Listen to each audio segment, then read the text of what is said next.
This is really, really great technique. And the first note here, we hear like squealo, a contraction, a twang, I guess is the easier way to put it. You see that right there? On her low end, she's using that because that allows her to be heard.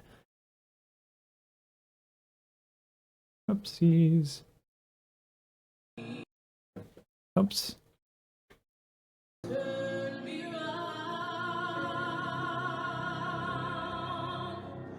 Really nice. That was a really nice gradual transition to the diphthong to me round, right? There's a couple of vowels in there. So she elegantly goes through all of those.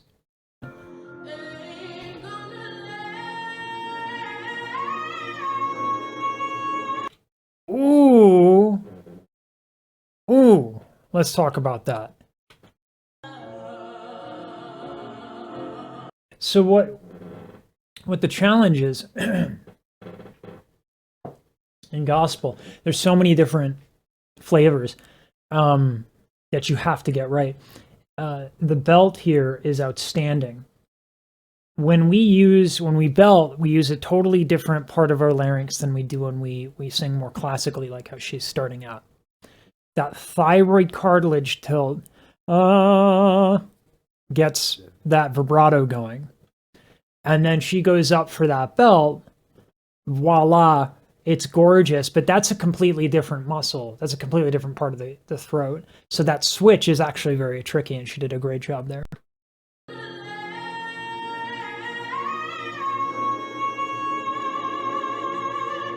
Oh man, there's so much to love about that. Okay, so this thing that she's doing, it's the belt, but then she gets this tiny little bit of fry from the false fold.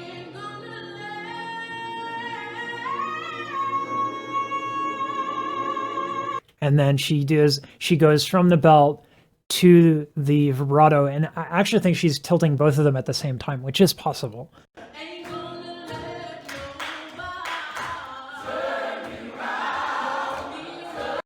I know that there are some folks who don't like SAB, soprano alto bass, but I love that sound. It doesn't sound like anything else. It's incredible.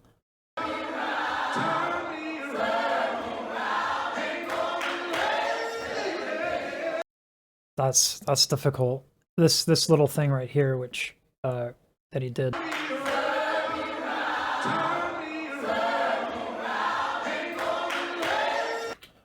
So this is a tough one. He is constricting the false folds, right? So the false folds are coming together, and that's a very uncomfortable feeling. But it's a sound that exists in gospel. And so the way that he's navigating it, because it's idiomatic of the genre, because he's navigating it, he gets on it and then it kind of gets away from it. He doesn't want to sustain that because it's not comfortable.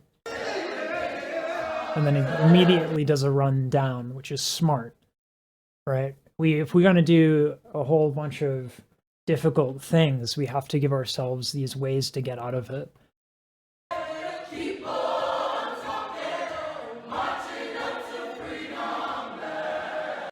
So for anybody who's chronically Caucasian in a similar way to me, this sound is, the audio doesn't do it justice.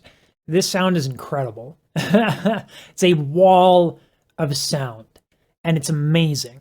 And it's so hard to get. If you've never heard a gospel choir, it's not like anything you've ever heard, and it's amazing. I was at Temple University, and the Temple choir went up first, and then we were in Philly, so we had an excellent gospel choir at the same show, or I guess religious thing, whatever you want to call that, congregation.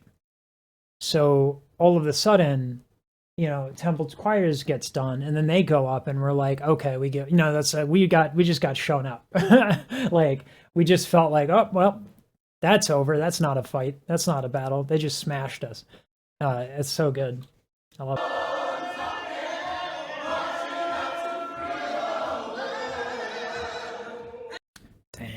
That's really good. So all of these like different straight tone things and the belts and the vibrato, these are all different techniques. And one of the things that I'm learning, I'm in the process of learning gospel, and I hope I never stop learning, because this stuff, I'm really, really enjoying it. There's all these colors that the singers use, whether it's a false fold fry, or you know, a belt, or a belt into vibrato, or the other. Like there's so much that you can do in the genre. It's incredible.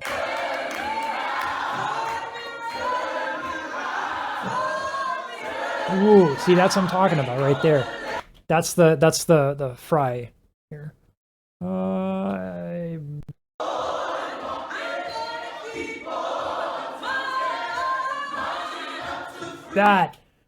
That's so cool. Like, oh man. I should really like. There is a gospel singer that does gospel analyses, and I want to see that more. This whole false fold thing, I pointed out with the dude, and that's what she's doing effectively, is that the false folds are coming together and you're getting a lot of rubbing from them. And it's tricky because it's like it's exhausting and it's draining unless you do it really, really well.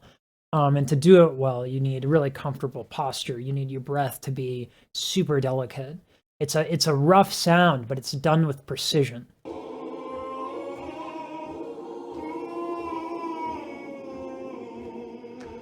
I'm actually wondering if there's a conductor, because it's really hard to navigate sort of like a phrase like that where there's not a lot of clear rhythm, and I don't see a conductor.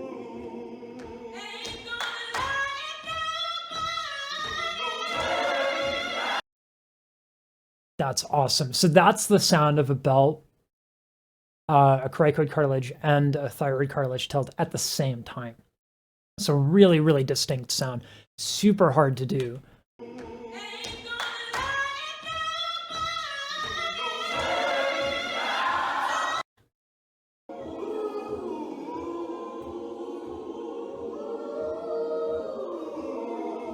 I love the way that they're blending. It's very, very difficult when you're in a choir, because you kind of have to blend with almost like the lowest common denominator. It's tough. It takes a lot of people a long time just to get the vowels right, to get vowels that are ergonomic, to get vowels that are comfortable. Placement would be a word that's often used. And when you're around other people, you know, they might want to use different vowels. And so it's really hard to kind of get together on the same vowel without compromising technique. But they're not compromising technique, which is awesome. And then you get this great, great full sound where everyone's singing independently in a comfortable way, but they're together in the sound, and it sounds wonderful.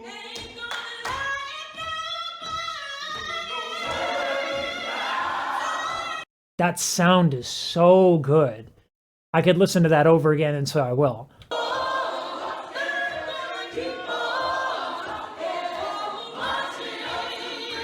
I mean, that's impeccable technique, right? We're going from the more classical style to a belt to, you know, the false fold distortion coming in, and it's incredible. Gospel singers are like incredible singers. I've never heard a gospel tune that I didn't like. I never heard a gospel performance that I haven't liked. It's been a real pleasure to get to watch these.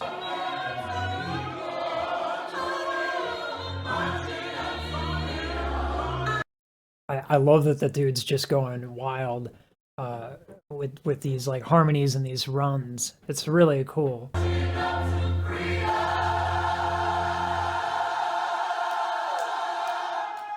That's the sound that you can't get without SAV. That is just, it's magic. It's amazing, that sound. That's the bee's knees. That's the bee's knees right there. Whew.